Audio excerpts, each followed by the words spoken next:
Hello guys, welcome.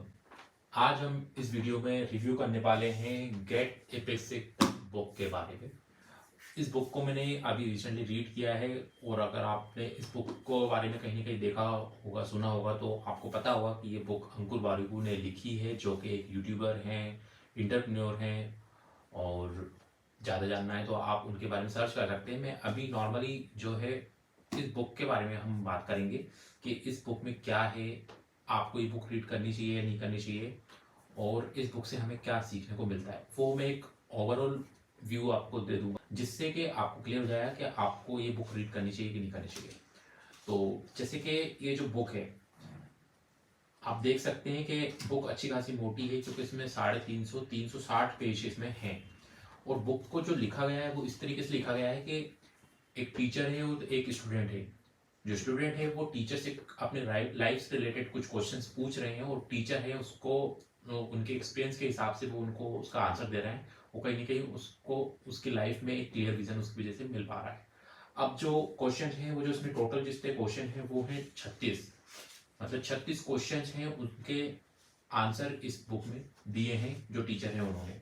और इस book को स्टार्टिंग में ही यहाँ पे मेंशन है कि जब स्टूडेंट रेडी होता है तो टीचर ऑटोमेटिकली अपेयर हो जाता है। मतलब जैसे कहने का मतलब ये है कि अगर आपको कहीं पर कुछ सीखना है तो ऑटोमेटिकली सिखाने वाला आपके लिए आ जाएगा। लेकिन अगर आप सीखने के लिए रेडी नहीं है तो कोई भी आपको नहीं सिखा सकता है, कोई आपको सिखाने नहीं आएगा। तो इसलिए अपने आप को रेडी रखें। कुछ भी चीज़ आपको सीखना है तो ऑटोमेटिकली आपको सिखाने वाला कहीं ना कहीं से आ ही जाएगा। आप भले वो बुक के थ्रू आए, यूट्यूब वीडियो के थ्रू आए, या फिर कहीं से भी आए। तो ये सबसे मेन जो स्ट्रॉन्ग मैसेज हमें स्टार्टिंग में इस बुक में मिलता है वो ये। उसके बाद बुक को 4 कैटेगरी में डिवाइड किया गया है। हमारी लाइफ को हम कैसे मैनेज करें, और उसके बाद है कि हम हमारे करियर को कैसे मैनेज करें, और पीपल्स को कैसे मैनेज करें, उसके बाद अपने आप को कैसे मैनेज करें। इन 4 जो टॉपिक हैं इनके अंदर फिर कुछ क्वेश्चन है। उन क्वेश्चन को डिटेल में कन्वर्सेशन के थ्रू बताया है कि किस तरीके से हम उन चीज को सॉल्व कर सकते हैं। जैसे मैं अगर आपको एग्जांपल दूं कुछ चीज़ों का, तो जैसे हम अपने आप को दूसरों से कंपेयर करना कैसे बंद करें, ये क्वेश्चन है। अब इसको बहुत ही अच्छी तरीके से अंकुर वारिकू ने आंसर दिया है, और उसमें बताया है किस तरीके से हम दूसरों से कंपेयर करना बंद कर सकते हैं, या फिर अपनी कम्युनिकेशन स्किल है उसको कैसे बढ़ाएं, या फिर जो अपना माइंडसेट है उसको ग्रोथ माइंडसेट को कैसे बनाएं, इस तरीके से अपना टाइम मैनेजमेंट कैसे करें, फोकस कैसे अपना बढ़ाएं। इस टाइप के जितने भी क्वेश्चन है, जैसे हैबिट्स रिलेटेड हो गया तो हमारी रीडिंग हैबिट कैसे बढ़ाएं। जैसे बहुत लोगों को ये पता है कि रीड करने से हमें नॉलेज मिलता है और हमारे कहीं ना कहीं इंप्रूवमेंट हमारी लाइफ में होता है, जिस भी टाइप की हम बुक रीड कर रहे हैं उससे रिलेटेड। लेकिन लोग रीड नहीं कर पाते हैं। रीड करना स्टार्ट भी करते हैं तो वो थोड़े दिन रीड किया, उसके बाद उनकी हैबिट जो है वो रीडिंग की वो खत्म हो जाती है। तो किस तरीके से अपनी रीडिंग हैबिट बनाएं उसके बारे में उन्होंने बताया है। तो ये सब चीज़ें होगी। उसके बाद जैसे फिर अपने जो ट्रस्ट है वो कैसे बिल्ड करें, कि कोई आप पे भरोसा करे। तो भरोसा कब करेगा, क्यों करेगा? अगर आप पे कोई भरोसा ही नहीं करेगा तो आप भले कितने ही इंटेलिजेंट इंसान हो, कोई फायदा नहीं उसका। अगर आप पे कोई भरोसा ही नहीं करता तो आपका जो टैलेंट है उसका कोई काम ही नहीं है। इस तरीके से उन्होंने पूरे डिटेल में बहुत ही अच्छे, बहुत ही बेसिक कहेंगे, मतलब बहुत ही सिंपल लैंग्वेज में उन्होंने पूरा समझाया है। तो ये जो बुक है वो आप बिल्कुल, मैं आपको रिकमेंड करूंगा कि आप इसको रीड करें। और यहाँ पर जो एक चीज और मैंने कहीं ना कहीं मुझे इस टाइप से फील हुई, वो ये कि ये जो बुक है इसमें जो भी चीजें दी हैं वो कहीं ना कहीं आपको और भी कहीं से भी मिल जाएगी।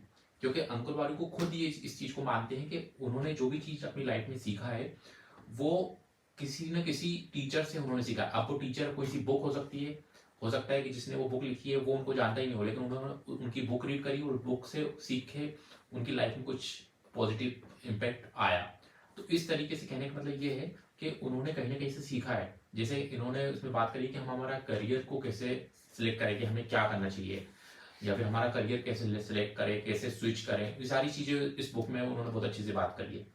तो जैसे मान लीजिए करियर की बात करें तो उन्होंने इसमें इकिगाई जो एक कॉन्सेप्ट कह दो या फिर फॉर्मूला कह दो, उसके बारे में उन्होंने बात किया, जो कि एक बुक में पूरा बहुत अच्छे से बताया है। इकिगाई जो बुक है उसमें, तो उसमें उन्होंने बताया है कि अगर हमें अपना करियर सिलेक्ट करना है तो हमें उसमें सबसे पहले देखना है कि हम किस चीज़ में अच्छे हैं, किस चीज़ को हम अच्छे से कर सकते हैं, किस चीज़ को करना हमें पसंद है, और कौन सी चीज़ है जिसको करने पर हमें पैसे मिलेंगे, और क्या चीज़ है क्या काम है जो हम करेंगे उसकी दुनिया को जरूरत है। इस टाइप की ये सारी चीज़ें हैं, उनको कंपाइल करके फिर हम अपना करियर सिलेक्ट कर सकते हैं। ये चीज़ अभी आपको थोड़ा सा अगर आपने इकिगाई के बारे में नहीं पता तो आपको थोड़ा सा ये हो सकता है समझ में नहीं आई हो। हम किसी अगले वीडियो में इसमें डिटेल में बात करेंगे किस तरीके से हम अपना इकिगाई है या फिर हमारा पैशन है उसको सिलेक्ट कर सकते हैं और कैसे हम पहचान सकते हैं। तो सिंपल अगर हम अभी इस बुक की बात करें तो मैं आपको बिल्कुल रिकमेंड करूंगा कि आप इस बुक को रीड कर सकते हैं। हाँ, अगर आप फिजिकल बुक रीड करना चाहें तो वो अमेजोन से आप खरीद सकते हैं, लेकिन मैं आपको रिकमेंड करूंगा कि आप फिजिकल बुक रीड करने के बजाय आप ऑडिबल भी इसको सुन सकते हैं। और यहाँ पर दो लोगों का कन्वर्सेशन हो रहा है, मतलब एक टीचर है और एक स्टूडेंट है। वो टीचर से कुछ क्वेश्चन पूछ रहे हैं और वो उसका आंसर दे रहे हैं। तो ये चीज सुनने में आप मुझे लगता है कि ज्यादा क्लियर तरीके से समझ में आए, क्योंकि अभी आप ऐसे रीड करेंगे तो उसमें हो सकता है कि आप फ्लो में नहीं आ पाए। तो इसको आप ऑडिबल से भी सुन सकते हैं या फिर आप फिजिकल बुक भी ले सकते हैं। मेरे पास फिजिकल बुक भी है लेकिन मैंने ऑडिबल पर भी इसको सुना है। तो मुझे इसमें कहीं ना कहीं बहुत सारे लाइफ लेसन सीखने को मिले और मुझे ऐसा फील हुआ कि वो कहीं ना कहीं मैंने सुने थे लेकिन वो क्लियर नहीं थे, तो वो सारे इस बुक के थ्रू क्लियर हो गए। तो मैं बिल्कुल आपको रिकमेंड करूँगा आप इस बुक को रीड करें। और आपने अगर इस बुक को रीड किया है तो आपके क्या व्यूज हैं वो आप मुझे कमेंट में बताना। बाकी मिलते हैं अगले वीडियो में किसी अगली बुक के साथ। बाय।